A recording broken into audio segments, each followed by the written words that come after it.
All right, we're ready. So, what good things have happened? Wins or successes? Anything exciting want to share? James said that Natalie got an appointment, so that's good. Yeah. Go ahead. I had an appointment on Monday, Mm-hmm. and they didn't sign anything, but it went well. It was from door knocking, and door knocked and met the wife on Friday, and scheduled it for Monday. Met both of them on Monday, and they live in a condo, and it was just a great conversation. I felt like it was a good presentation. And they didn't realize how much equity they had because they bought it for like 140, 150. Yeah. And now there's ones in the same circle for 190 Wow. in 2 years. So Yeah. they're really surprised by it. So now they're kind of looking around. Nice. Yeah. Awesome. Good job. So That's great. Yeah. Congratulations. Good. Who else? What other wins or successes or good things? Been able to Chris? set a couple appointments from door knocking. Nice. I think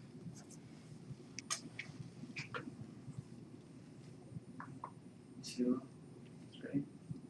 3, but we've done 2 like listings and haven't got like nobody to like move forward yet. They've been on some presentations and stuff. Good. Awesome. Good job. That's great. We been fortunate to align ourselves with a couple, well, I'm on the mortgage side, but we've been successful in aligning ourselves with a number of agents that would like to work their SOI.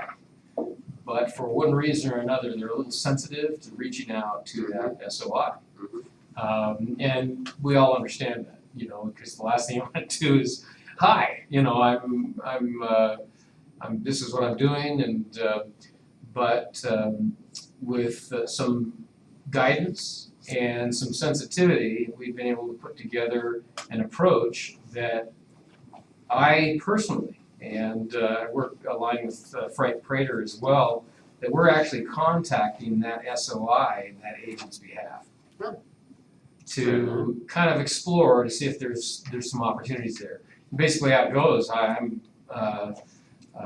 Paul with Citywide, and I'm affiliated with Bruce or Jack or whatever, and who you're acquainted with, and wanted to see if there was an opportunity for you to explore the purchase or sell of a home. And it's been going very, very well. And then if there is, then we'll kind of flip that over to them, the agent, to explore it further. Cool. Awesome. So That's does great. the agent give you a list and then go through the list? Yep. With name, phone number, and email address. Those are the 3 things.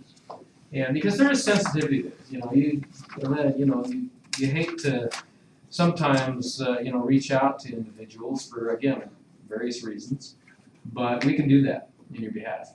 And I'm usually putting out 50 to 60 calls a day to different individuals.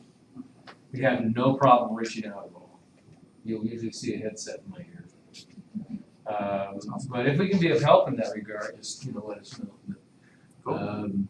That's if you're reluctant to reach out. Yeah. Is that something you guys? And nobody is reluctant to reach out, right?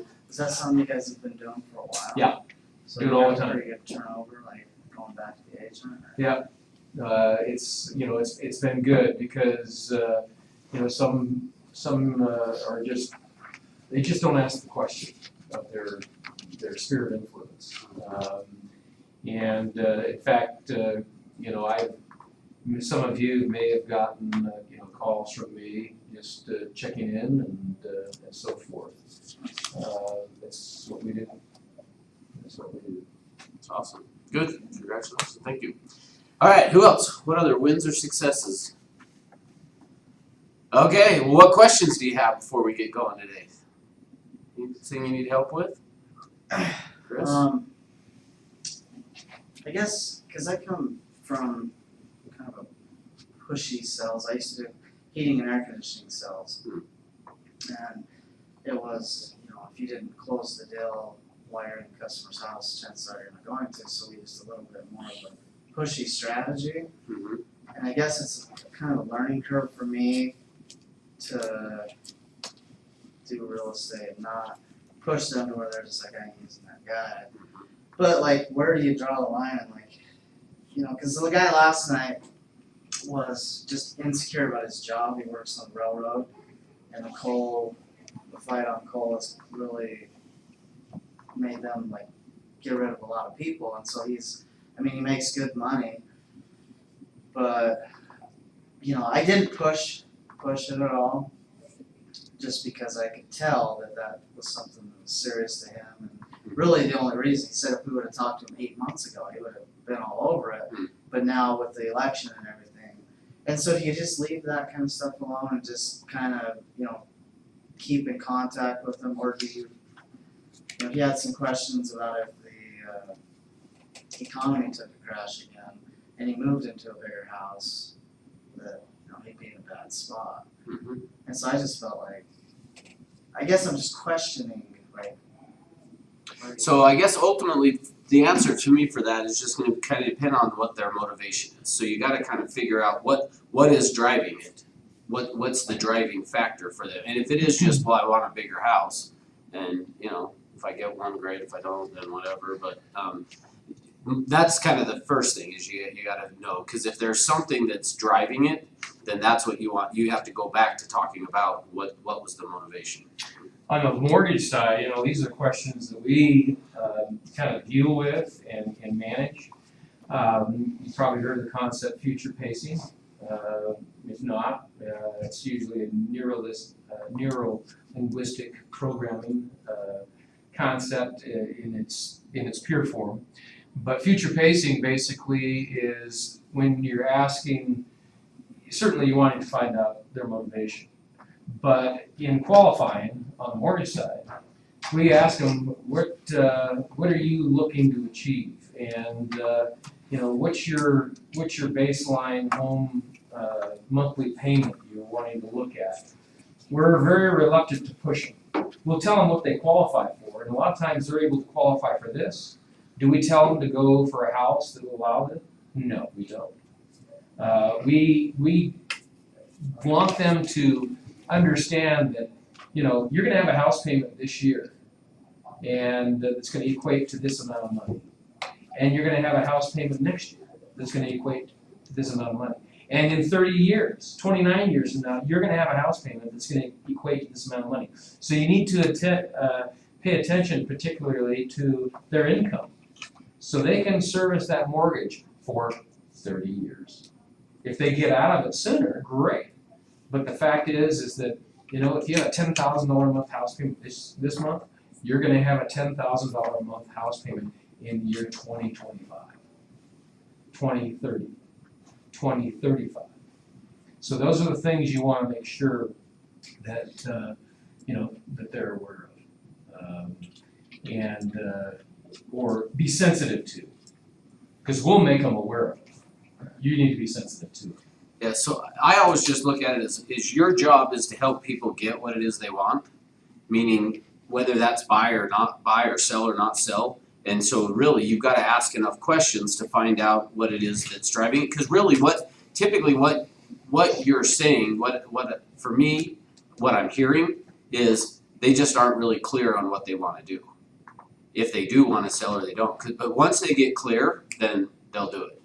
Does that make sense? Good. With that appointment I had, and I had been hearing this a little bit, a lot of people are hesitant to buy because they're worried about selling their listing, that it's gonna sell in the time frame for that. What would you say to a person, well, you said something great to me which I loved, like, are you comfortable with having no homes per minute or 2 homes per minute? You know, where do you guys sit with that, which I love, and we totally use that like crazy. But if a person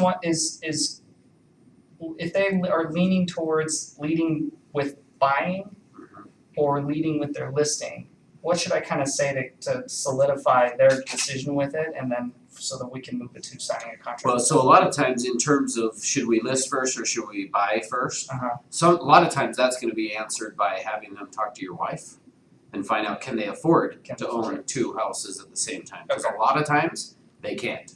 They won't qualify for both. So So then that leaves you one option. yeah. Now, if they can, then great, go for it, but most of the time, you're gonna end up doing a let's list it and get this sold and then we'll find something. Which then, with your listing, any offers that come in, you then create contingent upon the purchase of another home. Correct. So that if they cannot find a home, Yeah. then they're not homeless. They have an out. So Gives you the can make seller- it contingent upon finding a home. That's probably the best way to go about it. It gives the seller then that out of being able to cancel us. Wait, say that one more time. So you put a contingent So- to the listing? To So- their home, to so them buying With something the home else. that they're selling, they are gonna be hesitant, cause what if it sells and we haven't found the right place, right?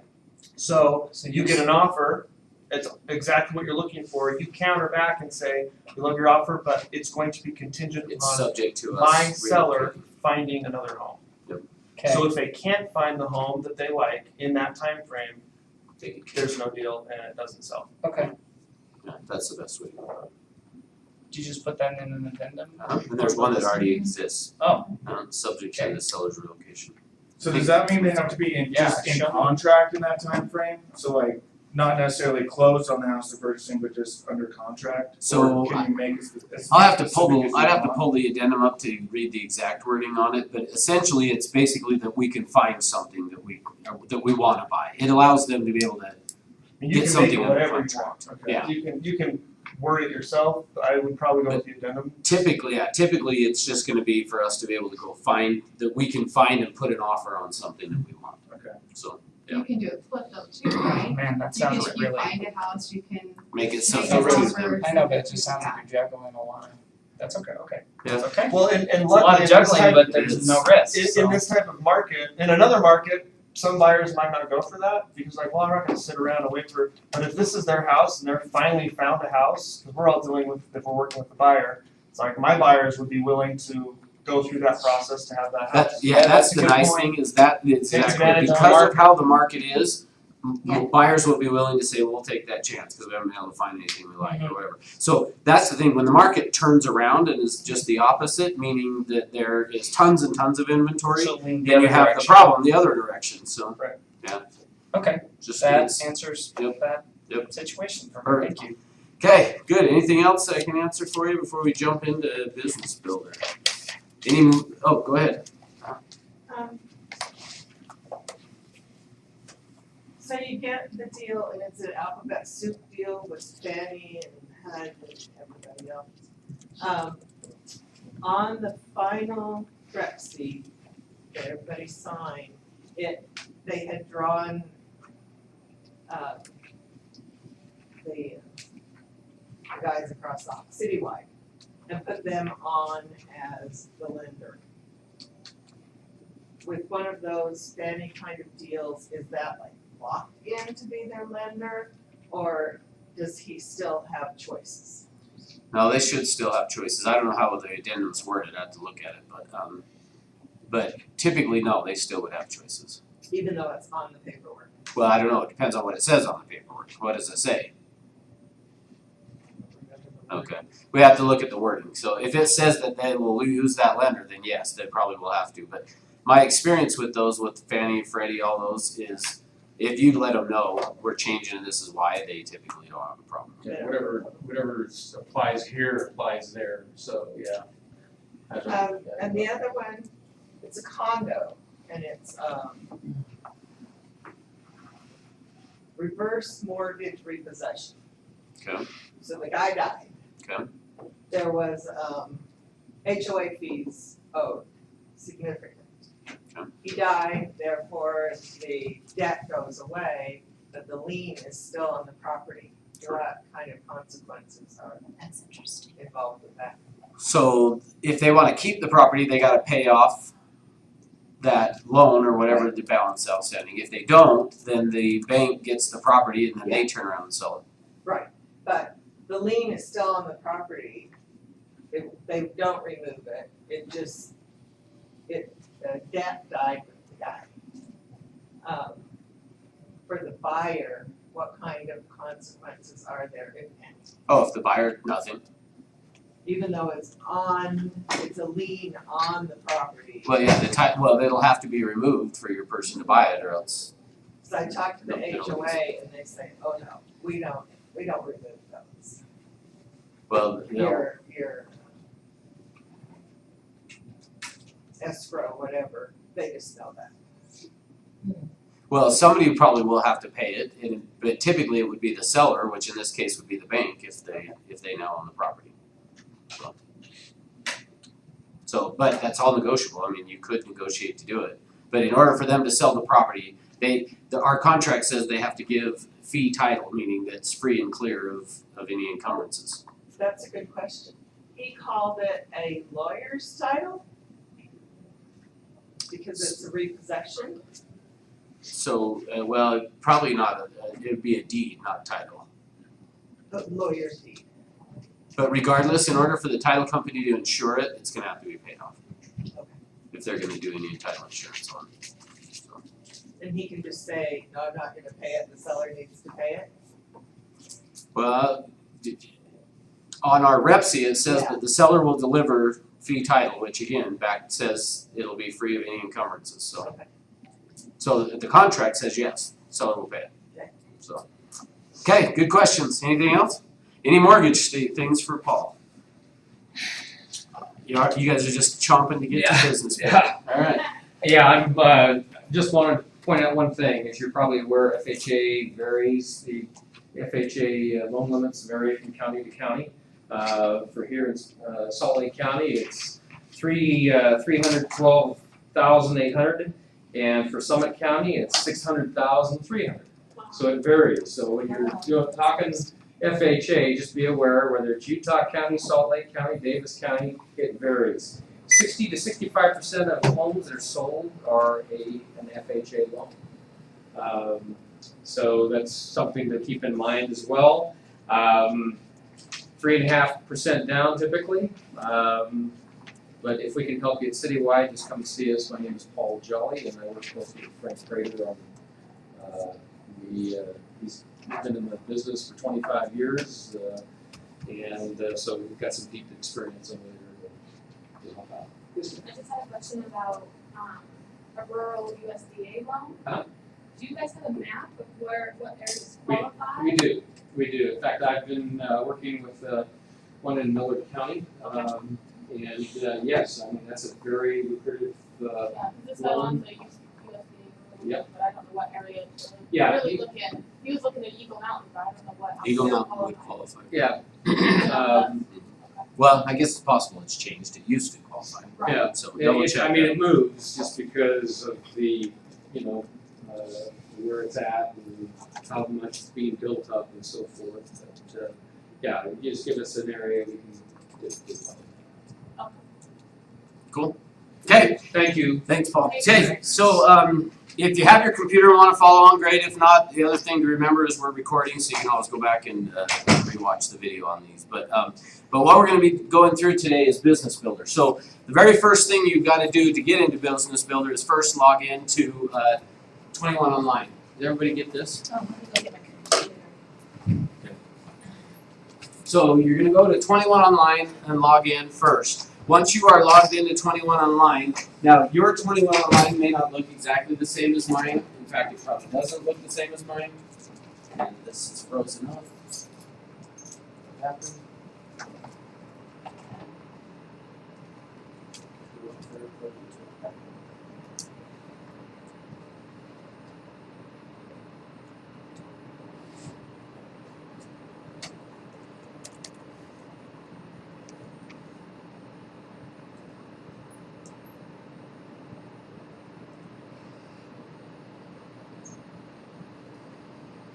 Take this out now.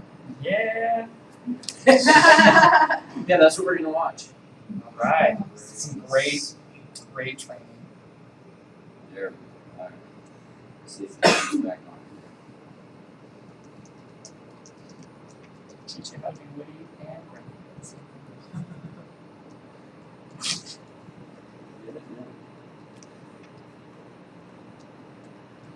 I wanna know why, like, you come in and test it and everything works perfect. As soon as class starts and like, I think computer has to just have an autistic too. I know that, yeah, that's what she said, although that one was the dot loops problem, that wasn't necessarily the company, anything from here, they ended up sending out an email saying, sorry for all the issues we've been having all day. Alright, the problem is I've got two choices on Apple TV here, it keeps,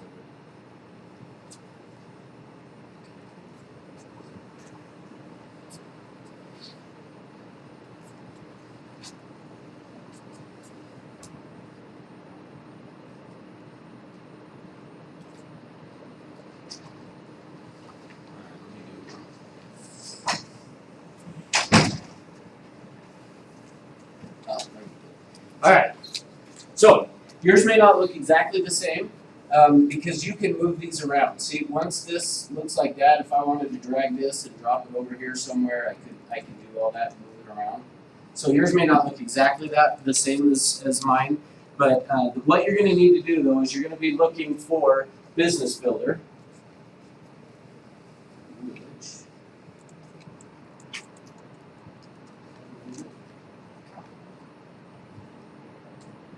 That used to have a little It's changed how it looks now. So either way, that's fine. So yeah, you can just get it right here as well. So it used to be that it had its own little like weed router here off to the side. I had one that said Business Builder, but apparently, does it still have it? It's weird. No, it's, Oh, you know. Okay. Did you look today? Yeah, Oh, it's on there okay. today, that's Awesome. why I wanted to. Well, anyway, either way. So if it's not there, you can come over here and either type in Business Builder or you can just come and find it right down here.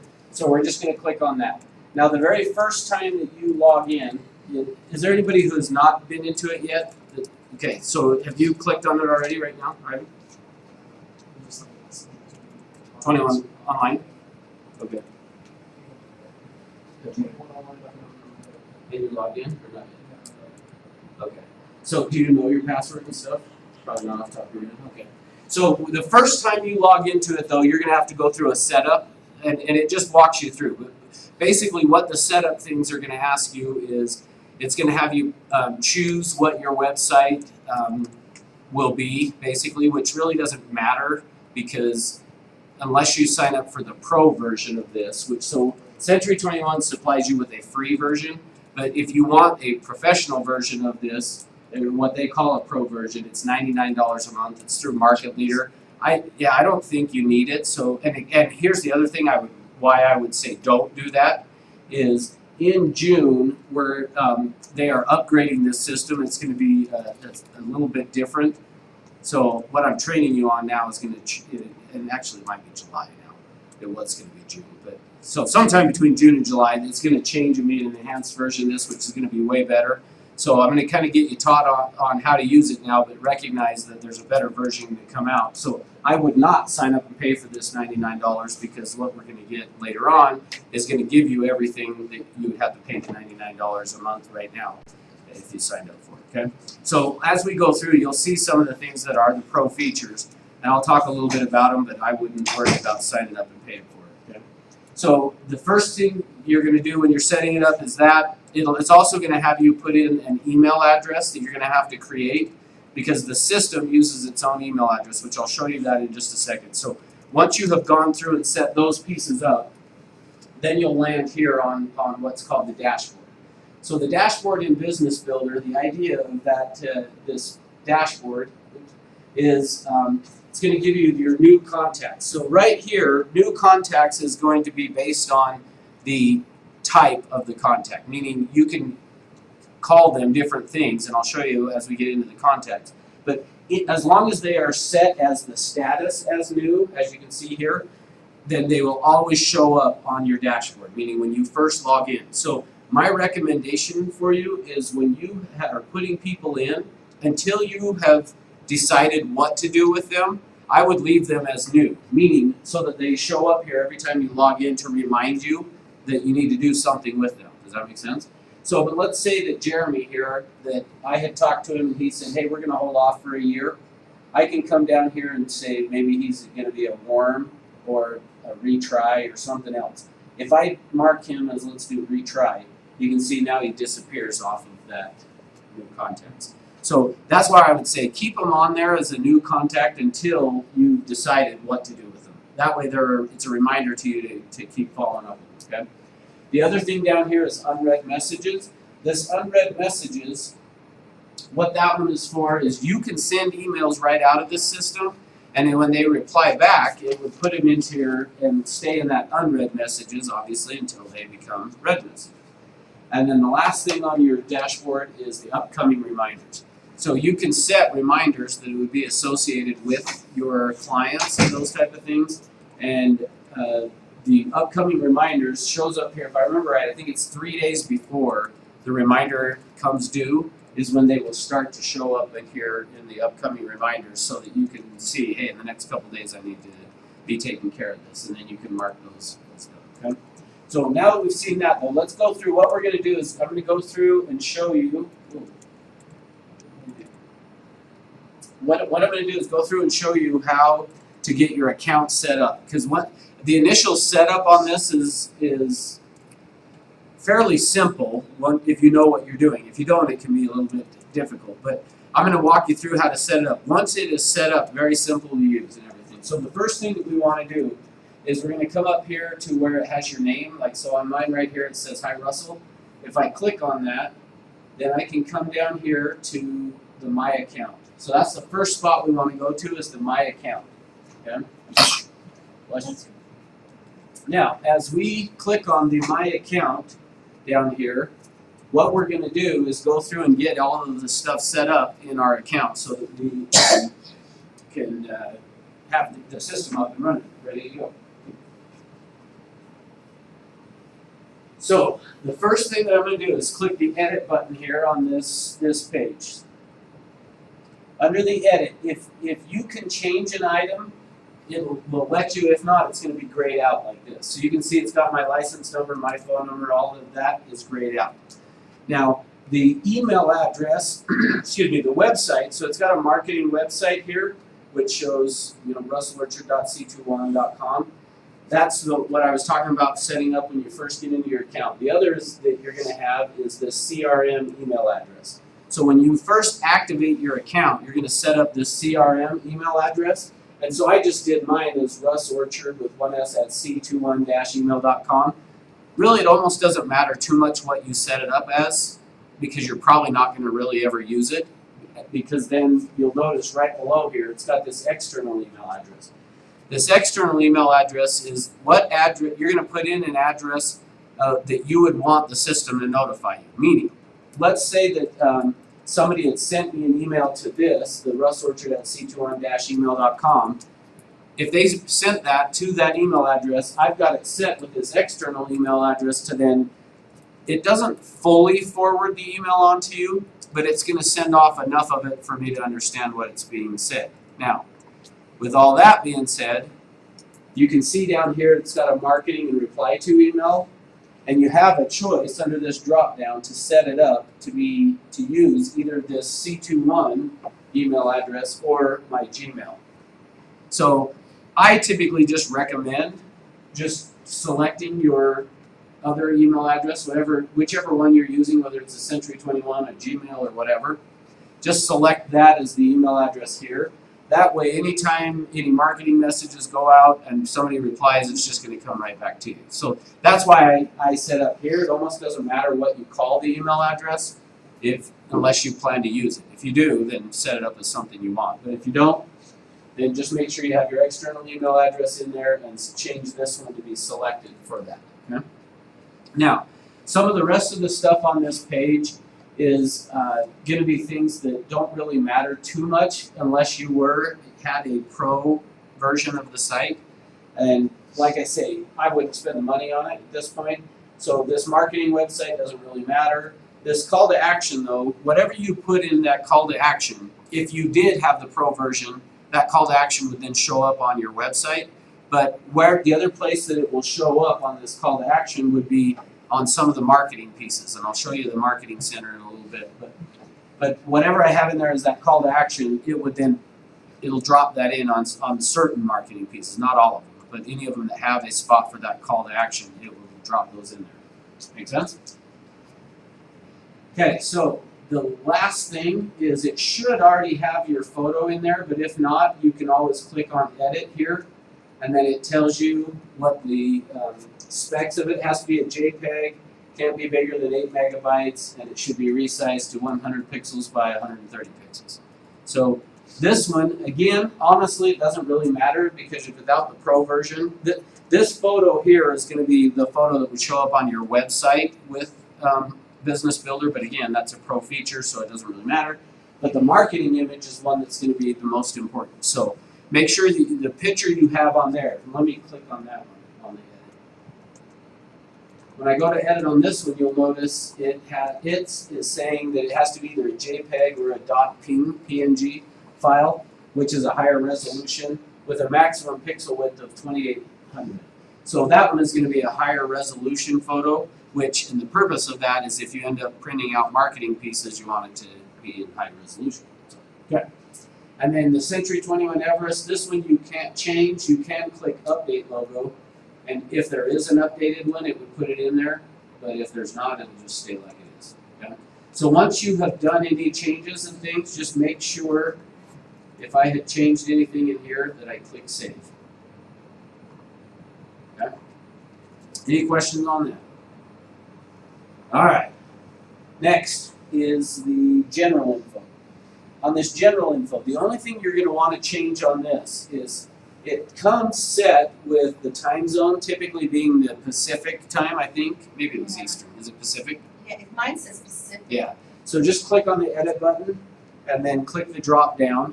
So if I hit edit, and then you can click on the drop down and change it to the Mountain Time Zone and save. So that way all of the timestamps, everything will be show the Mountain Time. So that's really the only thing you're going to change on that part. Next one is the activity alerts. So again, some of this stuff doesn't really matter on the activity alerts, but some of it may end up being really important. So what you have the choices of here is in terms of do you want to receive text messages or email addresses when something happens. So meaning if I send out marketing pieces from this and somebody were to reply to it, I can have the system then alert me. Now the different options you've got is a new contact. So if a new contact were to register on your site, do you want it to text you or email or both or neither? And you can have either of these under text or email as on or off, so you can set it however you want. So I just had to say, hey, if a new contact came in there, I want it to text me, but don't email me. If somebody went in and updated contact information, I said that just go ahead and email me, don't text. If a new message came in from a contact, I said go ahead and text me, don't email. And if one came in from a non-contact, text me, don't email. And if somebody were to do a new recommendation on my website, I just said I don't want to know, so just leave it off. So all of that again, you're just going to hit the edit button, make whatever changes to it that you want, and then once you have checked the boxes there, and you can see by doing this is where I can change phone number. You do have to select who your provider is, put whatever email address you want in there, and then you're just going to come down and click Save. Okay? All right, next, Listing Office Admin. So the next thing over here under my account that we're doing is the Listing Office Admin. Now on Listing Office Admin, this is something that is going to be very, very helpful for you. So you'll notice on mine, I've got 4 different Listing Office IDs here. When you're first setting up your account, you're not going to have any, okay? So from here, what you will want to do is come over to this little pencil under the actions and click on it. And you'll see it gives you an option to put in Listing Office IDs. So you can either do one, you could do just your office, or you could do all 4 of our offices if you want to. So, Which one's ours? yeah, I was just going to say, let me give you what they are. So here's the different office IDs. So for this office, the Midvale office, the number is 100-18198. I don't think we have anybody in Orem, but I'll give you. Orem is 100-18578. And then St. George is 100-18324. And the Centerville office is 100-18579. So I have thrown all 4 of them in here. really it doesn't hurt for you to have them all in there, and you may want to just throw them all in there, but if for whatever reason you didn't want to, you could just say I only want my office and type in just the one. Once you have got those in there, you just then click save. Now, the purpose of that, I will show you when we get into the marketing center, by adding each of the offices in that way. If I want to create a marketing piece, say a just listed flyer or something like that, by adding each of the offices like we did, will allow you to then either type in either an MLS number or the street address, and it'll auto-populate the flyer, which I'll show you what that looks like. But so that's save you a ton of time by doing that. That's one big piece. The next things is orders, billing, and shipping. I'm not going to really spend time on that, but if we had done any orders, which you can do print out, get flyers made and they're printed by Express Docs through here. If you do that, this is where it would give you the history of any of those, and then any of your print orders and things, and print campaigns. Yep. And then billing and shipping is where you would set up how you want to pay for those type of things. So you just click add a payment, type in credit card and all that information, and then your shipping information as well. You put in your address where you would want those things shipped to. Yep. All right. So the next thing we're going to do. So right below, still under this My Account, is now the email settings. So if you click on the email settings, that's going to then now help let us set up our email, which this is very, very important. This is one of the most important things you need to do on this. So when you go through and are setting up the account, you want to make sure to get your email signature set up. So it's going to come with a default one, but the default email signature is going to have whatever phone number you had in there, and it's going to, by default, throw in the email address that you created when you activated the system, so that c21-email.com. So if you don't want that showing there, you would just change it down in here to your Gmail or whatever email account you're using. If you wanted the Century 21 or whatever. Does that make sense? So just make sure this is set up how you want it, and then click Save. Now, this here is what's called an HTML editor. And so because of that, what you can do is you can go through and add in links if you wanted to. You can add in images, those type of things, to your account. So you can see, you can do bold, underline, you can change fonts, all that kind of stuff if you want. So you can use this to create a fancy one if you want to. Now, the one thing though that I recommend that you don't do, a lot of times people want to throw their picture into their email signature. I would not recommend doing that. You can if you want, but I would recommend not, because a lot of the flyers, most of the flyers, are automatically going to pull that photo that was in your My Account and drop them into the flyer anyway, or the email template or whatever. And if you had thrown in a picture of yourself here, it's now going to put that picture, you're going to have two pictures of you on that item. Does that make sense? So either don't have a photo in on that first one and put it here, or just don't put one here. Okay? All right, next is email quick text. This one's one of the coolest features about the system that I think. So email quick text. When you hear that, what comes to mind of what do you think that would do? Okay, for what? Email or text? Because it's email quick text. So a lot of times people get confused and think, oh, this is a way I can send a quick text message, but that's not what it is. So these are templates that would be available for you in terms of emails. So you will see, I've created I think one or two, but you will have some default. There are going to be some default ones in there. Do you have it pulled up, Natalie? Yeah. So the default, I had one up. yeah, so it's, well, I just wanted to see all of them. I wanted to be able to tell them which ones are the default. Just click on that. So the contact already has an agent, home information you requested, why get pre-approved, and why listing alerts are so important. So like this, why listing alerts are so important. If I just wanted to see it, I just can click on it. That's going to then bring up and I can see what the email looks like. So here, again, I could totally change that if I want to say whatever else I want. I can add all of this other stuff, photos, links, all of those types of things in there. And again, just think of it, these are a template that are available. The idea behind these quick emails is if I have the same type of email that I send out all the time. So for instance, let's say that every time I got an appointment with somebody, I got their email address and I said, I'm going to email you some information about myself. You could go through and create a bio about yourself and have it saved in here so that as soon as you get a new lead, you go and add that lead to the system, click send an email, and then I'll show you that in the emails here in a minute. And then I could select this quick text email. I wouldn't have to retype it. I don't have to copy and paste it out of Word or something. It's just already there. Select, send. So just to speed things up. So you can create as many as you want of that. So let me go back.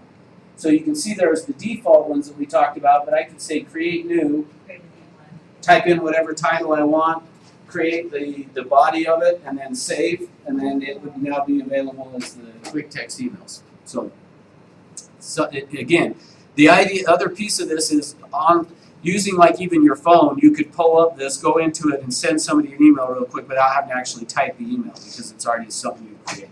Make sense? Okay. The rest of this stuff, you'll see here, these are pro features. There is a seller's market report. Then again, this is just an email that if you were sending out a seller's market report, so think of it as very similar to the quick text. It's just you going in and creating this if you were to send out the seller's market report. And then it also has a email client setup, which if you were going to use their email and you wanted it to just come to your phone, this is telling you how to go and set up the incoming and outgoing servers and all that kind of stuff, which typically most people don't do. Okay? So any questions so far on any of that stuff? Am I way over your head, going too slow, just right? Okay, I get nothing. Okay. All right, so that's it in terms of getting your account really set up. As we've gone through, we've gone and done all that. It's now would be ready to rock and roll for you. Okay, so let's go into the email and reminders real quick, and I'll show you. So on the email, so if I wanted to compose an email, I can just go up here to email and reminders, click on compose email. It brings it up. You'll notice it has dropped in your signature, and then Century 21 also has thrown in this proud supporter of Easter seals that I don't believe it'll let you erase that. So if you send an email out here, you're stuck. Actually, you can erase it, I just did. Oh, yeah. Well, no, you can erase it, but it'll pop back over. Does it? Okay, I was going to say, with it being grayed out like that, I was thinking it's probably would. So, which is fine. But so from here, what I would do is type in who I'm going to send it to. So I would put in, and you'll notice underneath here it says recipients receive their own copy of the email. So if you had a bunch of contacts in there, you can go through and type them all in here at once. And then when you send the email, it's going to go to them as if it's only going to them. So it doesn't look, it's not like they could do a reply to all and, all your clients. So we would do, I can either type it in here or I can click this to button. By clicking the to button, that's going to bring up and show me, here are all the eligible contacts. What would make somebody eligible to receive this, to show up here in this list? Or maybe a better way of saying is, what would make somebody not eligible to show up here? That's probably a better way of asking. So here's what it would be. When you're adding somebody to the system, you have to either put in an email address or a city or a home address, city, state, and zip. You have to have one or the other. So because I'm in an email here, if I had put in a contact and only put in their home address, city, their street, city, and state, and zip, obviously I can't send them an email because I don't know their email. So they wouldn't show up in this list if you didn't have an email. Does that make sense? So when I clicked on that to button and it's saying show only eligible, it's only going to show people with an email address because I'm trying to send an email. So that's important because later on as we get into the marketing center, we start talking about some of the marketing center pieces, same thing's going to happen. If you were going to do a print marketing thing, you print something out that you were going to mail, it's only going to give you the option of sending it to people that you have a physical address for, because otherwise you won't send it. Okay? So I don't think I have any that are not in here. So, but if I were to uncheck that, it would show everybody. Okay? But I've only got 3 contacts. So I would select who I want it to go to. Let me come back here. And let's just say that it was me. So save and continue. So now it's saved, it's got them in there, okay? Next thing is the subject. Obviously, when you're sending an email, just put in what the subject is. And then again, down in here, this is that HTML editor box. But here's what I wanted to really show you is, let's say now I had created those quick text emails and I wanted to do one real quick. I can just send an email here, type in test, click on this. Already has an agent. Boom, it drops in. Oh, it should drop it in. It'll drop it in wherever your cursor is at. So make sure to move that. So make sure your cursor is up here. And boom, and then from there I could just hit send now. Or the other option is on this with this system is if I don't want to send it right now, I could say I want to have it send out this email tomorrow. So now you'll notice this changed from the send to schedule. So now I could actually go through and create a whole bunch of emails and schedule when they're going to be sent out. So I could have them all scheduled out. Now, the only thing you can't control on this when to deliver is the time. So if you had a certain time you wanted it to go out, that's not going to work. It'll just send them out kind of whenever it does during the day. And I haven't been able to figure out when that is. It's kind of random. So, but it'll be on that day. Okay? So that's how that email quick text works, is just clicking on the drop down right here. If I wanted to add mail merge feeds, so again, if I were sending this out to multiples of people, I can go and set up mail merge and say, okay, I want it to throw in, get back up here. I want it to add the contact's first name. So comma, like that. Down here I can say, put in a, let's see, that's normal information. If I wanted it to have their name somewhere else in here, their last name or whatever, I can come down here and throw it in like that. If, let's say you wanted to put in the zip code, and some of your contacts that you're about to email don't have their zip code.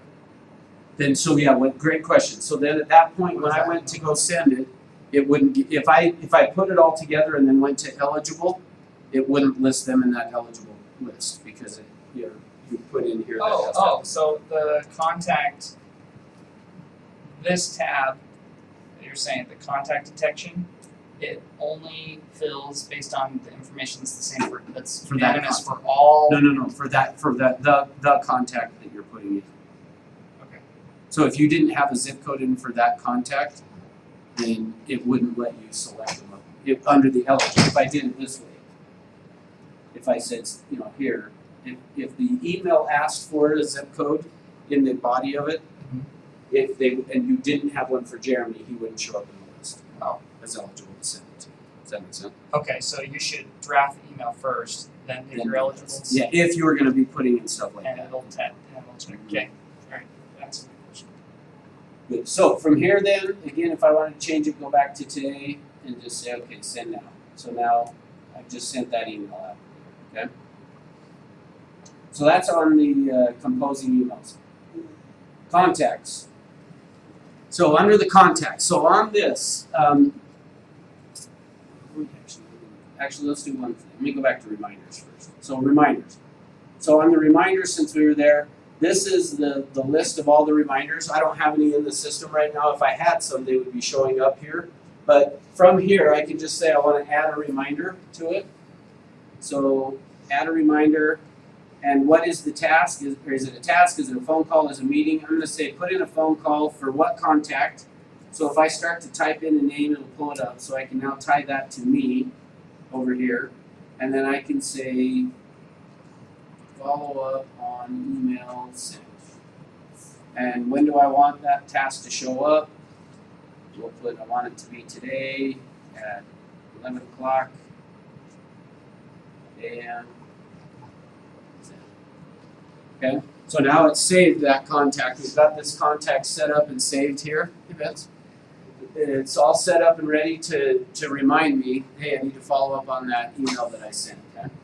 So all of those lists of reminders would then show up there. The other place they'll show up again, which is, let me go back, was on our dashboard that I was showing you down here. So now you can see I've got the reminder in here. And once I go and do it, I can either go in and edit it, delete it, or check it off. So let's say that I went and did that phone call. I can come in here and check that off, and you can see it's now removed that out of there, okay? So, make sense on the reminders? I feel like I'm going too slow for you guys. No? Okay. Alright, contacts. Under contacts, the choices we have under contacts, we can import and export, so I think I'll go there first. But then I can also add contacts or I can manage groups. Groups is one of the most powerful tools of this thing. I've got a few of the features in here that I really like. Manage contacts is one of them, okay? So under contacts, let me show you the import and export. So under import and export, so you can import your contacts in, or once they're in here, if you want to pull them out, get rid of them as well. So the import. The purpose of this import is going to be if you have got already a list in another database or you've got it in Excel, something like that, then you can just import them in. So what you will do first though, is you're going to come over here under the import, select your what type of file it is. How about Outlook? If you have like, that'd be like if you have a Hotmail account. So potentially yes. It only will do it from out of Outlook 2007. So if you've got Outlook 2007, you can just export out of it and then import right here.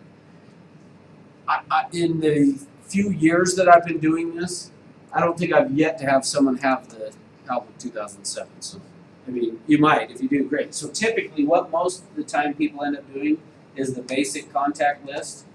Under the basic contact list, so again, in order to import people in under this basic contact list, you've got to have first name, last name, and an email address, or first name, last name, address, city, state, and zip. If you've got all of that, you can import it. So what you want to do if you're going to do that is, it's got right here this download a basic contact template list. So if I just click on that, it's downloading that list down here. And if I pull it up, so here's the key on this. Now, if you had a bunch of people that were just already in an Excel file, what I recommend doing is download the template like this. Then from your other Excel file, go in and copy the rows that have all the first names and then paste them in here. Okay, get your last names, paste them in here. Email address, city, state, and zip. It gives you other things you could put in there, but these are not required. But here's the key. Now, this is the most important thing if you're going to be doing an import. Do not change anything on this very top row. Even if you're not going to use any of the columns or whatever, that's fine, but don't do anything. Don't change how it's worded. Don't take a space out. Don't delete this one. If you change anything in that top column, it won't work. It'll fail the thing. So you want to leave that exactly right, okay? The other thing on this, in terms of these importing, is the first 5 rows, so really rows 2, 3, 4, 5, and 6, everything has to be perfect on those 5. Again, if let's say that number 2 I had put in here and I had put down James Corey, but I didn't have an email address or an address, city, state, or zip, the whole thing's going to fail. But if I had the first 5 that had first name, last name, and an email address, or first name, last name, address, city, state, and zip, as long as those first 5, so rows 2, 3, 4, 5, and 6, as long as those have that, if I had James Fenn down here in number 7, what will happen is it will run and it'll upload everybody that's possible, but then it wouldn't upload him. It would fail on him. So, but it would still upload to everybody else. Does that make sense? So, as long as the first 5 rows are right, it'll work. And it'll at least upload what is working. But if you don't have the first 5, the whole thing fails. Make sense? Okay. So once I've done that, the other thing to make sure, especially if you're on a Mac like what I am here, you want to come down and do Save As.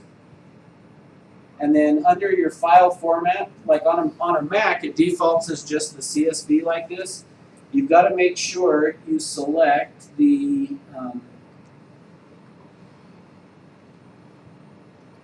CSV that is a Windows, comma separated. So on a Mac, make sure you save this as a Windows, comma separated .csv. Otherwise, it won't upload. It'll error out again on it. So, but just make sure it is saved as a CSV file. Okay. Now, once I've done that, then the next step here is step number 2, is decide what do you want the contact status to be. My recommendation on this is click the drop down and select it as new. The idea of this again being as long as the contacts are status as new, they'll show up on your dashboard. So for me, when you're importing people, I think set them all to be new as a way to force yourself to go through and decide what to do with those people and hopefully call them, right? So set your contact status. You don't have to do it that way. You could do it as any of the status types. But here's the important thing to remember. Everyone that's on this spreadsheet is going to be marked as whatever status I put it as. And then the same thing with contact type and the groups. Now groups is optional, but the contact type we have to select as well. So if I knew, hey, I've got this whole list of people and they are all investors, then I could come and just select investors. If they're all of these things, you know, different people are going to fall into different categories, I probably would want to just select other on that. The other option would be do multiple spreadsheets, as you could say, okay, I want all of my buyers in one spreadsheet and I'll upload it. I'll do all the sellers in another one. Does that make sense what I'm saying?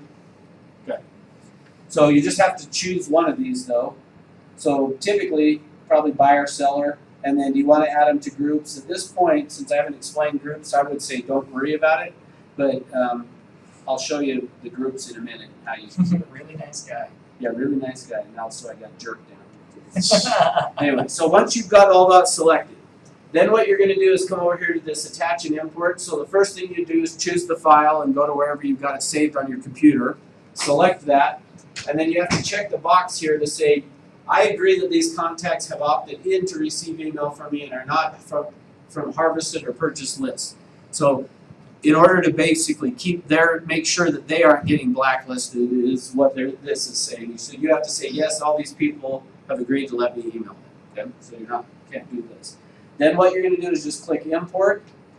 Then once you click import, typically what happens, people will click import, it'll say that it took it.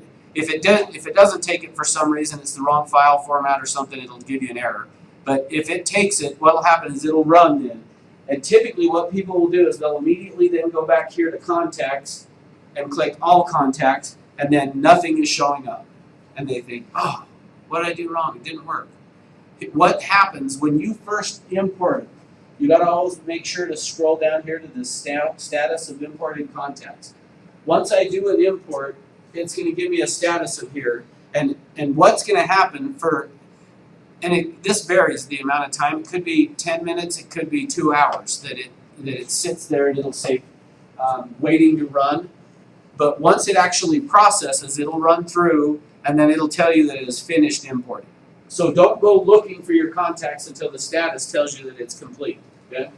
It'll tell you the day it started the job and the date it ended, what your name is, and then it'll tell you how many imported and how many failed. So let's say if I had 100 that I was importing, and it said 95 imported, 5 failed.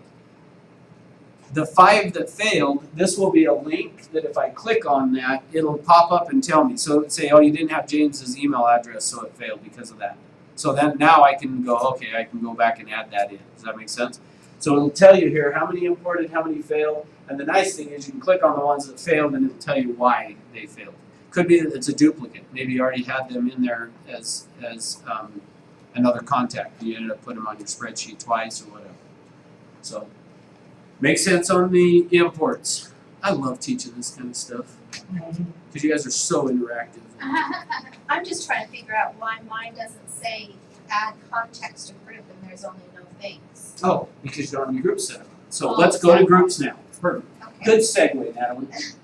All right, so the next thing, let's go to groups. So under contacts, you've got manage groups here. So if I click on that, contacts manage groups. You can create as many groups as you want, and you can add contacts to as many groups as you want. This is where this is so powerful. So in your system, what you can do is you could go through and just create a group that says fantastic agents and save. Oh, I see how we do it. So can we copy the ones you have? Yeah, sure. If you want, put in jerk. Fishing. Yes, as you know. So let me explain that. So remember back on the imports, you could assign groups. So if you had multiple spreadsheets with people from different groups, meaning let's say you had a church group or you had a softball group or whatever, bowling or something like that, you could upload those and select that group and have them go right in and be assigned to that group. So this is where this is really powerful, because you'll notice over here, under each of those groups, it'll tell you how many contacts you have assigned to that group. So if at any time I wanted to go into this door knocking, let's just say I created a group that was people I had met from door knocking, and I wanted to go do a flyer to those people or something, I can go and select them right here, or I wanted to just do phone calls to them. So under the manage groups again, I just click on the number here. It's going to then take me to the contact search place to where it's going to show me the different options that I have in terms of on the search field. So it's saying it's going to bring up every status except for trash, and it's got it filtered by group, and then here's all the people that were in that group. So that way, if I was wanting to make phone calls, so for instance, maybe even I could create a group of, as I met buyers, if I had buyers that were all looking for townhomes, I could create a group that's called Townhome Buyers. Then I go out and list a townhome. I could go to that group now and go through and call all these people if I wanted, saying, hey, just want to let you know I just listed a townhome and wanted to see if you wanted to go take a look at it. Does that make sense? So the group's a very, very powerful tool. And I'll show you even more with the groups here in a bit. But the other thing, let's see. Oh, let's go to add contacts and I'll show you, because there's two ways you can create and add people to groups. So that was one of them. The other is just under the add a contact. Okay. So if I'm going to add a contact in here, now that I'm here, first thing I'm going to choose is what's the status I want them as. Again, for me, I recommend until you know. I mean, if I already know for sure, hey, this was somebody I met out door knocking, and they are going to be down the road a ways, I may say they're either cold or warm, or you define what each of hot, warm, and cold means for you. You'll just have to decide. Some people do cold as if I'm done with them. I'm not going to do anything with them at all. Others would say cold is no, they're still a lead. It's just they're maybe you decide anybody that's a year out or longer, I'll mark them as cold. If they're within 6 months, I'll put them as warm, and if they're within 4 months or sooner, hot. However you want to decide to call them. But so let's say that I just said they're a year out, so I'm going to make them a cold. From here, what's their time frame? Again, I could say 6 months plus, whatever. Type in the title, first name, last name. I can put in a gender if I want. Home, cell phone, email address, a primary, a secondary. The company, job title, birth date, purchase anniversary, all that information. I can type in comments here. Any comments that you put in on the contact will be date and time stamped so that you can see when you did it. So you put those in there. And then down here I can even put in an address, address title. So if they had investment properties, I could name them or whatever. And then secondary details in terms of their spouse's name and everything, what their gender is, what their relationship is, and then family members, so that type of stuff, okay? So when you're first creating the contact, that's the only information it will let you do. Once you have created the contact, though, let me go back to my all contacts here.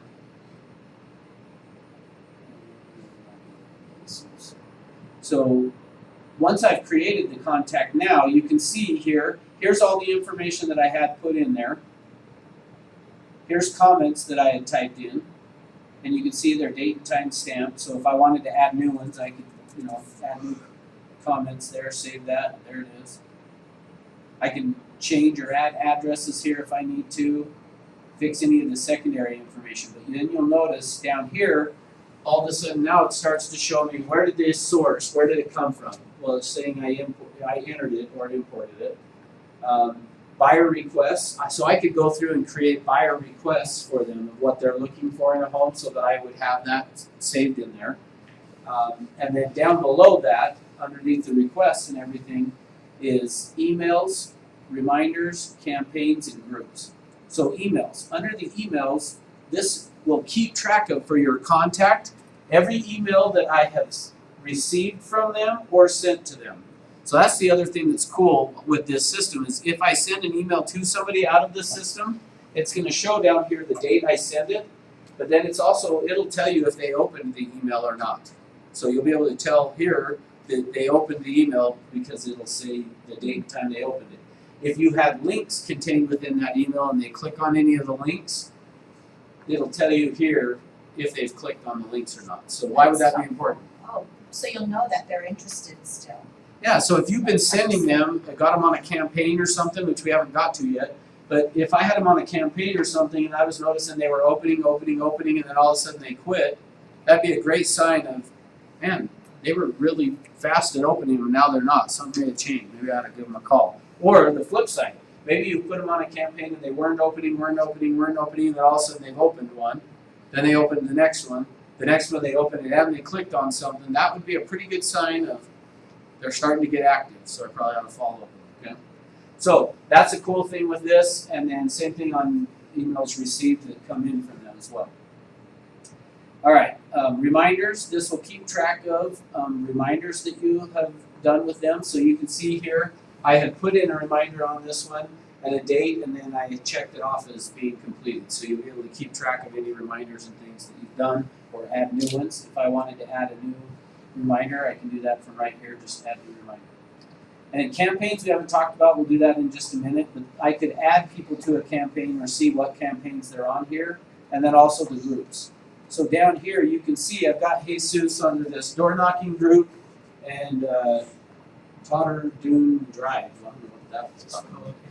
Yeah, I guess. I don't know why I threw that in, but last time I taught the class there must have been something I said about that. But whatever. So from here though, I could delete them out of a group if I wanted to, or I could add him to a different group. So from here I can say, you know, he's really a jerk, so I'm going to add him to that group of jerks, and there he is. Or I could remove from the groups too if I wanted to by clicking that and then remove. So I can remove them that way or just click the X. If I wanted to create a whole new group that I wanted to add him to, I just type it in up here. And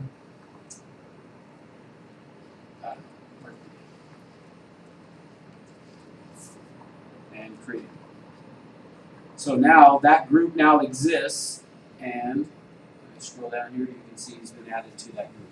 So you can, and again, you can add as many people to the groups as you want. You can add as many groups to the person as you want. So here's where, let me kind of speak to some of this for a second. Part of where I would have these groups come into play, of why I think they're so important. On this system, there's some pluses and minuses and that you'll have to decide how you want to do. Meaning, like you could see within the contact, there was the secondary information I could put in here, so I could put in like a spouse or whatever up here. The hard part is, under the system, if I go through and send an email out, it's only going to send to the primary email address. So if I had put in the wife down here, or the husband, whoever, and the other person, I had all their information up here under the email information, and it's got a spot for a secondary, it's really only going to email to the primary email address. So if I had a husband and a wife, and I was going to be doing an email, I would want it to go to both of them, right? But the problem is, the way that this system is set up right here like this, that's not going to work. So I would really need to go in and put them in as two separate contacts, one for him and one for her. Does that make sense? That way I could email to both of them. But then here's the downside to that. Let's say though that I want to do a mailing now. So I'm going to print some postcards to mail out to them. The way that it's set up now, if I did that, what would happen? Yeah, you're going to mail that to them twice. It's kind of a waste of money to do it that way. So here's where, for me, groups would come into play. Well, one option you could do. So I just want you to kind of think about some of the different options. And what I could do is, remember when I'm creating the marketing piece, when I decide who it's going to go to, it'll only bring up eligible people. So if I only wanted to mail one to them, I could put in his name and email address but no street address, and I could put in her name and email address and street address, and then if I go to print one of those that I'm going to have Express Docs mail out, then what would happen is when I selected who to bring up, it wouldn't bring him up because he doesn't have an address. But if they're both in there as addresses. So that's one option. The other option would be to use the groups that we were talking about. Is I could put one of them in the group of, print mailings. I could have a group called print mailing, and then when I go to send them out the print to select who's going to get it, which I'll show you in a minute, then I would just select the print mailing group, and it would only mail to those people. Does that make sense? So that's probably how I would recommend doing it. Is the third option would be you could create 3 contacts, one for him, one for her, and one for both of them together. So, but I think the groups makes it easier. Any questions on the contact stuff? All right. I know I'm boring you to death, so I'm trying to hurry. All right. So marketing. Next is marketing. This is where it becomes really powerful as a tool. Okay. So under marketing, you can see it gives you the option of Marketing Center or Design Library. Really, they take you to the same spot. For me, I just always go to Marketing Center. Okay. Under the Marketing Center, the reason I typically do that, once you're in the Marketing Center, you just have to decide what is it that I'm wanting to do in terms of marketing. Am I wanting to do email marketing, print marketing, or campaigns? And so once I decide, I just click on whichever one of these it is you want. Email marketing, print marketing, or campaigns. And if I say, okay, I want to do, let's do an email marketing for this, okay? So I just click on email marketing. What's going to bring up now is you can see there are 577 different marketing pieces to choose from. Is that enough? You need more? If you sign up for Pro, you get like 4,000 and something. But again, don't sign up for Pro. But 577 results. So from here, what I would do is just go through and decide which ones I want. Now, I don't want to go through and look at 577 different options. So it does give you a keyword search here to where what I could do is I could say, okay, I want to do a search for just listing. Okay? So I can come over here and type in and search. And now you can see it's narrowed it down. Now I only have to search through 15 to decide which one I want to use because it's got them for the just listed parts. Okay? If I wanted to go back, I just click the red X right here, and that takes it back. Now you can see too here for Ivan. How many speak Spanish? Ivan, Jesus, and down you too. So they do actually even have some here that are in Espanol. So 6 tips para vender tu casa. So you got some of those that you can even use in Spanish. So anyway, there's not a ton, but there's a few. So, anyway, okay. So from there, I just would decide which one I wanted. So let me go back and do the it doesn't really matter. Let's just scroll down and pick one. Let's say I want to do this birthday one. So I want to send it to people for their birthday. So once I've selected it, then this is showing me, here's what it's going to look like. Oh, this is in Spanish too. So I would just say, okay, if I like how it is, great. If not, then I'm just going to say, okay, I want to personalize this.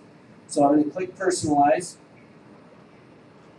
Once you're into the personalized section, I could make whatever changes I want. So you can see when I just clicked on this, by clicking on it, it gives you this red box around there. Anytime you hover over something or click on it and it gives you the red box, you could change it.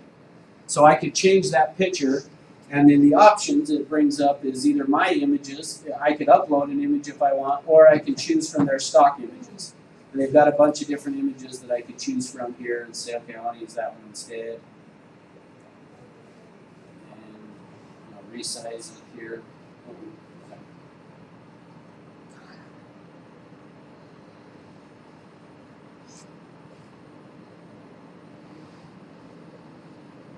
So, however, anyway, you get the point, right? And then I could come down here and say, okay, I want to change some of the wording on this.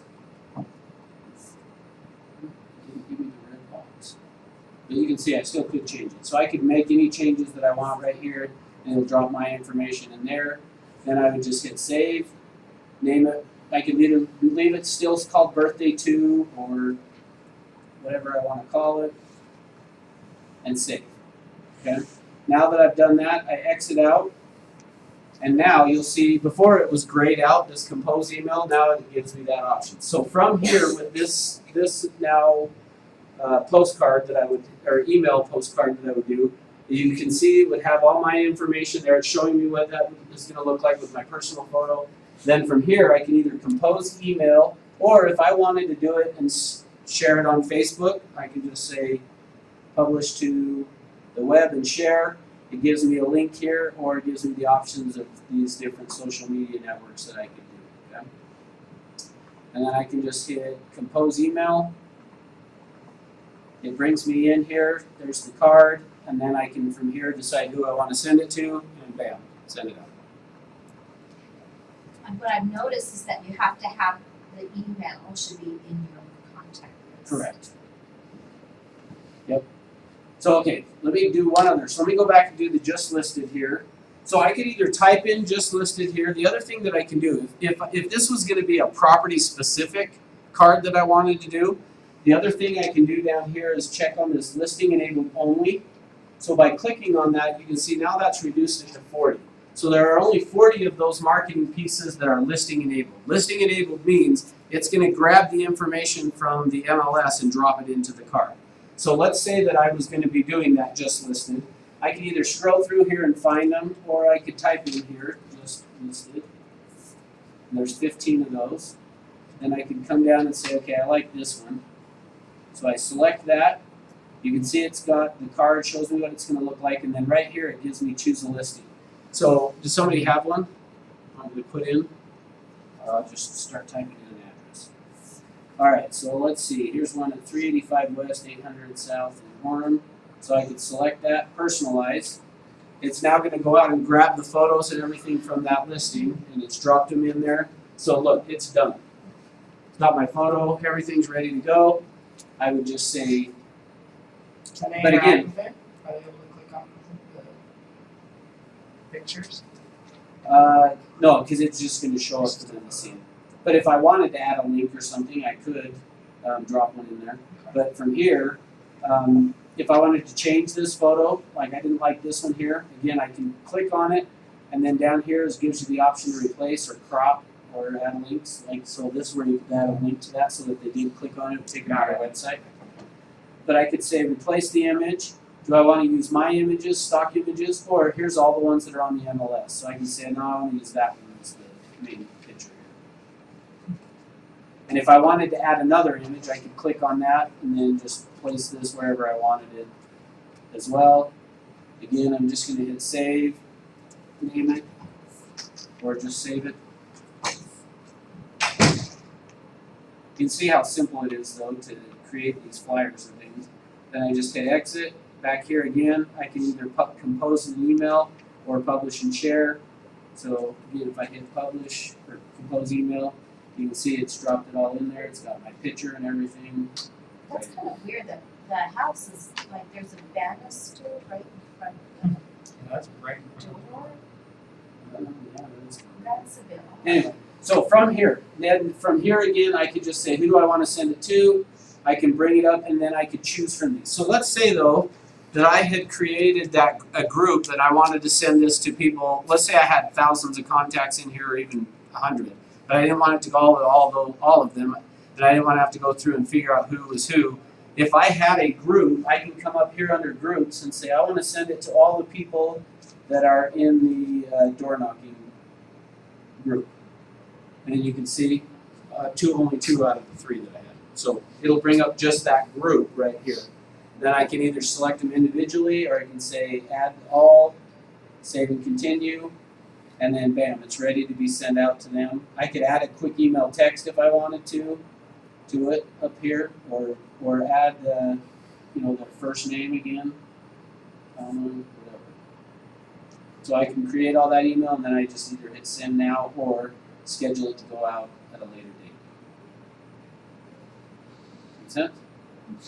Yeah. All right, let me go to the print marketing. So print marketing, this is all pretty much the same, but there's one key thing I want to show you on this. So under the print marketing, again, there's 278 to choose from on this one. If I said I only want listing enabled, that narrows it down to these 29. So let's say that I just wanted to create this one as a flyer to go out door knocking with. So I can do the exact same thing. So I find this, I say, yeah, I like the looks of that. Put in an address here. Personalize. That's what it's gonna look like. I'm good with that. Save. Okay. Now here's the difference on the print one versus the email. Now you'll notice the options I have on this is I could just say, okay, do print mailing addresses on the piece, which again is only going to pull up people you've got addresses for, and then I decide what I want, how many, and it'll give me what it's going to cost, and I can add it to the cart, send it out, and then they'll take care of it. Or if I don't want to do that, because I'm like, I'm just going to go door knocking, I don't really want to send them to anybody, I just want to go door knocking. So then from there I can say, okay, let's download the PDF of this. So it's now downloading it. Okay, now that's done. I can pull it up. Here it is, and you can see it's got them. It's a lot of so it did it. blanks It's a back-to-back. sides. What? It's a bit blank on the other side. Well, yes, this would be the back side, but I probably would just say I don't want to do that. I'm just going to print them off on one, and then I'll just cut these so that it's just a small flyer. So from here, then I can just print these to the printer out there, grab them, and go. I mean, well, this one, that's particular one, I'd have to cut them. But Can we just print colors on that? yes, you can. So that's really the only difference on those. So last, time-wise, we're good. All right. Last is campaigns. So let's go to the campaigns and take a look at those, and then we'll be done. So under the campaigns, there's 42 different campaigns to choose from. So on this, the campaigns are going to be automatic emails that the system is just going to send out. So the idea of this would be adding your SOI into the system, and then from there, assigning a campaign to them. So let's just do this first one. This first one is just a Stay in Touch holiday version campaign. It says there's 16 email steps and 5 activity steps. So first thing I've got to do is say, okay, I want to choose this template. So I select that one. It's going to give me 4 steps that I have to go through to get this campaign running. And the first one's not that important, the rest of them are pretty important. So the first one is just if you wanted to rename it, again, I could create it and type a different name. I can leave it the same, however you want to do it. It doesn't really matter. Then from here, I want to review and configure. So under this review and configure, it's going to show me there are 17 steps to it. The first step is a phone call, and it's going to take place on May 3rd is when it's assigned that to take place, okay? So I could change the subject, type in any notes if I want. What this is going to do is just basically give me the reminder if I need to call this person, okay? So I've got that in there. The next step 2 is going to be an email that is sent out that says someone else's shoes. So again, if I wanted to change it, I can change that. It's going to go on June 15th, and this is what it's going to send. So if I wanted to see what it's going to send, I can just click on it. That'll bring it up for me to look at. So I can look at it and say, am I good with what it says? If I am, great, just close. If I want to personalize it, I just hit personalize, and it's going to bring up that same editor that we've been looking at, to where I could go through and make whatever changes I want to make to it, and then save, and then save it. Okay? So same thing, anything I hover over that turns red, I can change. So I can add whatever. So exit out of there, so that one's good. Then down here, this one's going to go out on July 4th. So you'll notice on this campaign, I can't change any of these dates. Why would that be? Because they're specific to that holiday. Yeah, it wouldn't make sense to go and send this on, August 15th, happy 4th of July, right? So this particular campaign, it won't let you. Most of the campaigns, you could schedule the dates and have it even be, send it so many days after the last one. Go ahead. Does it know to populate the dates based on when you decide to put them up in the campaign? So it's going. Yes. So this one's going to take 17 steps. Let's say you did it in March. It does the next 17 steps of a year. What for I'm this not person. 100%. I'm not 100. Well, actually, let's do. I haven't looked. If I look So at one thing. let's say I put someone in on this campaign July 1st. They're going to get a 4th of July one. Let's say I get another person at the end of July, Yeah. and I put them on this campaign.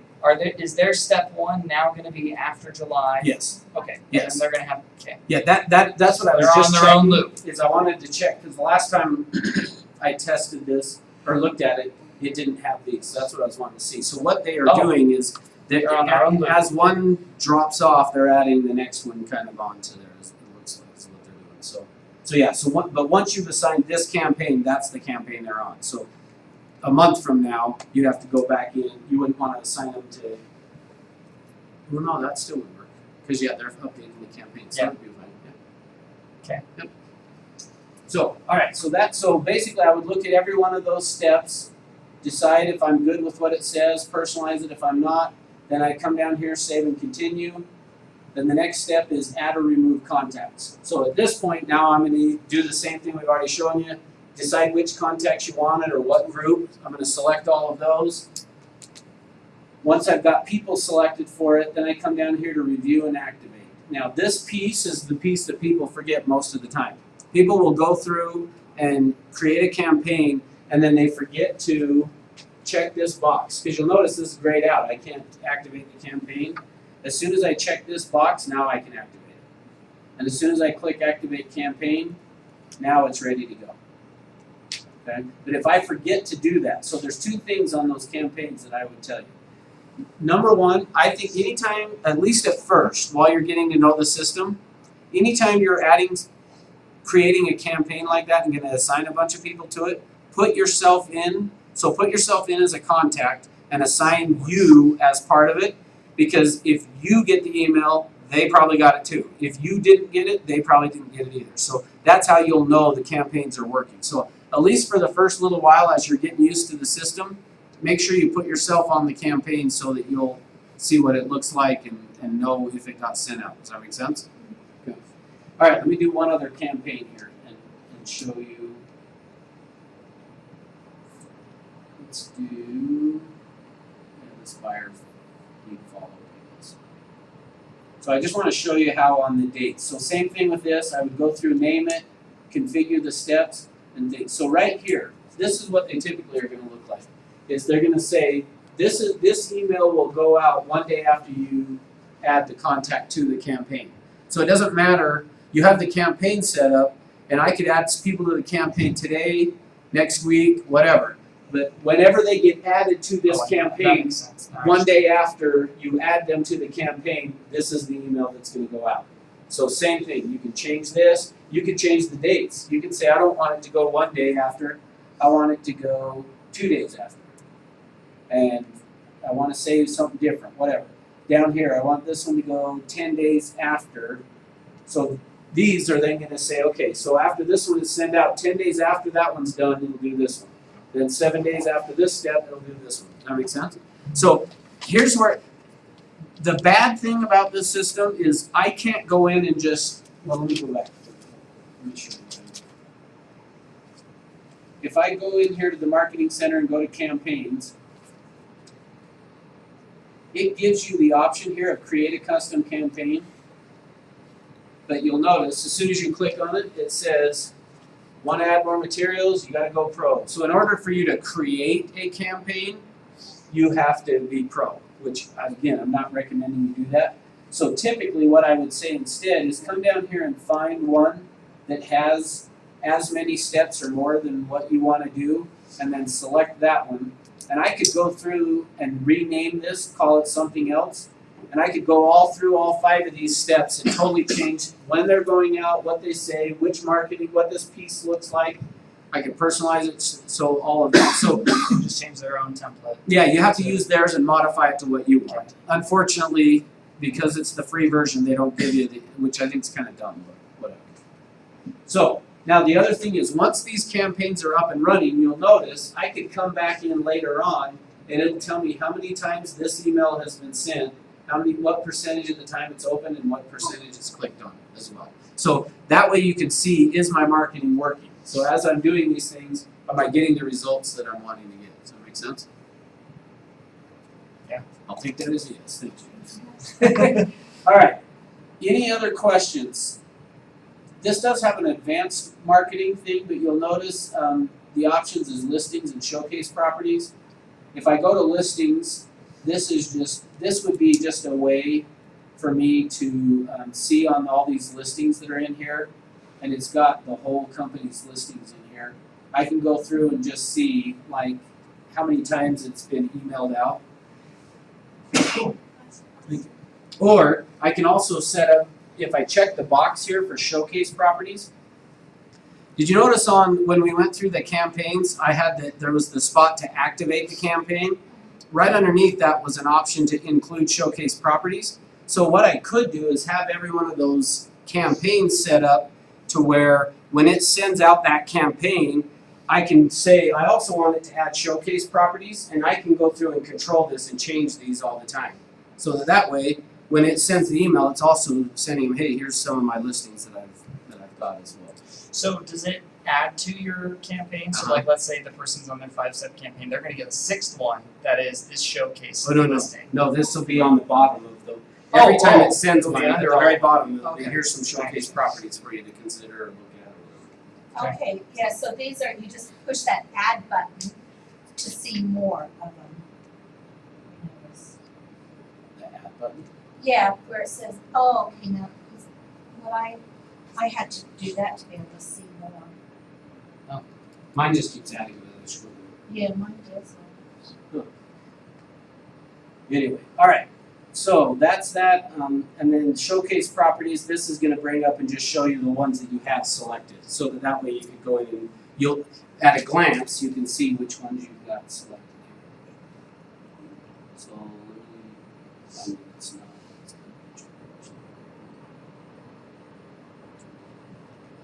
And I can create marketing materials based on this, selecting the properties as well. So you can see that there it's showing. And do I want to use it with marketing email? Yes, no, and so that's really it under the advanced marketing. You can also do search the MLS here. I probably wouldn't recommend really using this at all, but you could, I guess. You could. This would be just another way to go ahead and search for properties here. So at where this can be powerful would be if you were paying the $100 a month to them for your own website. That's where you would set all this up and they can manage some of that, but it's not worth it. Especially because come June, we're going to have that other system, the enhancement to this, where you'll be able to do all that stuff. So. Anyway, that's it. What questions? Oh, one other thing actually. Let me go back. Well, real quick while you stay on this, all those listings, are those the company listings? Don't believe so. They're all just active Yeah, so listings? this one's courtesy of Dennis Hutchins at the Rockies. So actually, you know what? I think they're all active? Century 21 listings, not necessarily just our company. Oh no. Actually,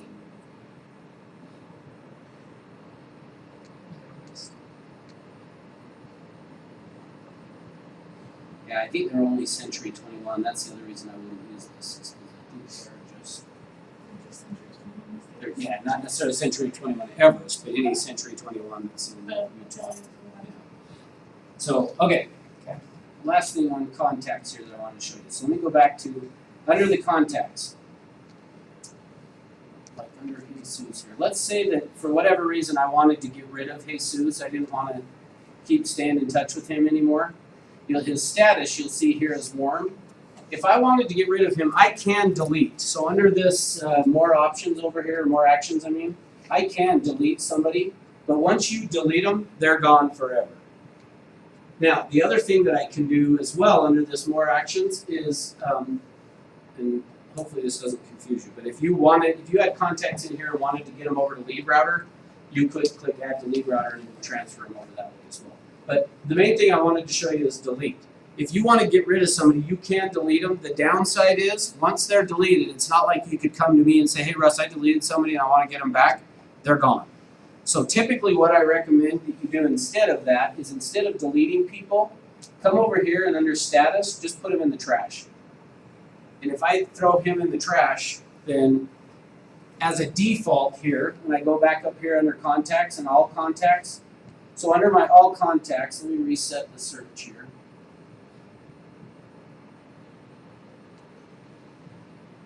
Okay. So I've got all of this. So what by default it does not select the trash. So if I hit reset search, it checks every box except for trash. So by putting somebody in the trash, they're still there in the system, but you're not, they're not gonna show up unless you come and say, I wanna see people that are in the trash. So now I hit search and now he's added it back in. And you can see it shows trash, so let me change it back to new.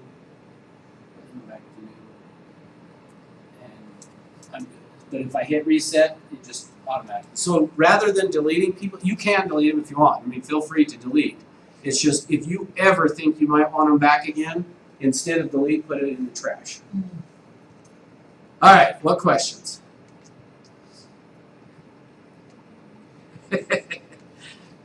All right, awesome. I'm that good, huh?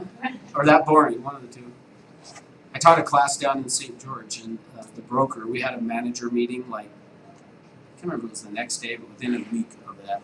And the manager from St. George said, to all the other managers, yeah, Russ came and taught this class, and I had this many agents there, and they were like, it was a really boring class. And what she was trying to say, that didn't come out that way, was he made it very interesting for a boring subject, but it came out as, yeah, it was a very boring class. So that's how I'm feeling right now. I'm very boring for you guys. If they're marked status as trash, are they automatically considered ineligible when you try to, search your people and you want to search for just eligible people? Good question. I don't know the answer to that. Let's try it. When we trash. I believe that they still will show up, because you could decide trash means something totally different. So I believe they'll still show up. Let's go to.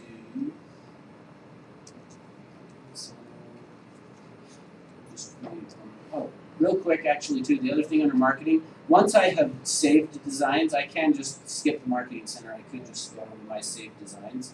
So you can see there's 11 that I've saved. So let's grab that. Compose email. I'm pretty sure he still will show up. No? Yes, no? Awesome. Oh, you know what? Yeah, so it doesn't unless It's I not keep them down. No, it doesn't even give me trash the isn't option. in there. Okay, good. Good to know. So yeah, I guess once they're in the trash. If you get a person who's like, stop sending you this stuff, yeah. throw them in trash. So don't that is delete good to them. know. Great question, because I didn't know the answer. So apparently they will not show up once they're in the trash. It's your soft, do not call contact. Yeah, it's a soft way to get rid of people, but not really get rid of them. So, anyway, okay. Thanks for being here. Thank you. We're done a little early. If you want to stick around and I had a friend who I'm like, do hey, some more boring can stuff. Can I email you stuff for campaigns that I do just to test, just to debug it with me?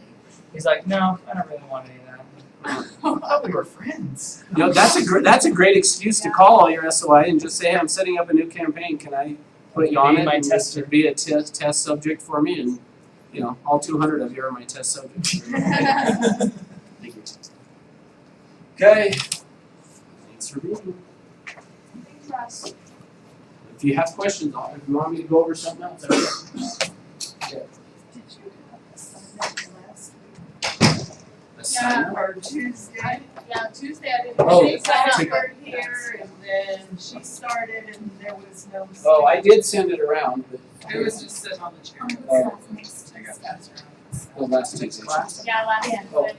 What was Tuesday? Yeah, what It was is dot. Oh, No. well, it was last Tuesday or No, was this this coming coming? Tuesday. This coming Tuesday is nothing. Okay, good. Oh, hang on. Jennifer Morris texted me, said, I have a sweet treat for your, oh, never mind. I thought it was for you guys, but it was for me, sorry. I was like, wait, don't nobody leave, Well, she's got a thanks for letting strap us know. Not gonna Tuesday. get a break. I guess I'll go find out what it is. Okay, yeah, so Tuesday, no class Tuesday. All of the leadership team, but not all, majority of the leadership team is in a management retreat training with Mike Ferry on Monday, Tuesday. So I don't have anything scheduled for next Tuesday. So nothing next Tuesday. Next Thursday though, and I planned this accordingly, is we do Business Builder, and then next Thursday is going to be the working in SOI. So we're going to talk about how to work your SOI and in terms of like getting them in. We're not going to spend any time in Business Builder, but Business Builder would be a great tool to use along with your SOI. We're going to talk about it. Okay, great, thank you. All right? All right, thanks. Yep. So shall I just put Tuesday and put my name down there? Yeah, that's fine. Where's that at, the Rec C on Friday? Oh, here, just right in this room. Here, okay. Yeah, that's gonna be a fun class. I'm excited for that. I mean, now watch, it will not be fun. To me, I think it's gonna be very interesting because he's bringing 4 case studies that I think that have gone to court, and we'll basically evaluate them. What would you guys do, and what do you think the right thing is, and then he'll tell us what the results really were of the court. He's really cool. Is He's he? good. Yeah, he's good. I don't know who he is. I don't know if I Ryan Swan. Is that his name? Oh, okay, I don't know. I don't know who he is. Yeah, he's the director of Strand as well as the attorney. Yeah, so he's the one who'll be here tomorrow teaching, and Citywide's gonna bring in lunch, so if you haven't signed up, sign up at the front desk, cause that's how they're gonna know how much food to bring. So, was it, that was Brittany that said she was here Tuesday too, right? Yeah, blonde. I just heard her. Yes. Oh, I remember who was too. So I probably already emailed you the link to the class, disregard it, or reply back and say, No, I accidentally. I went, oh my gosh, I bet the office doesn't even know about my deal. oh, yeah. Yep, so did you get it accepted? Yes. Awesome, good job. Wow.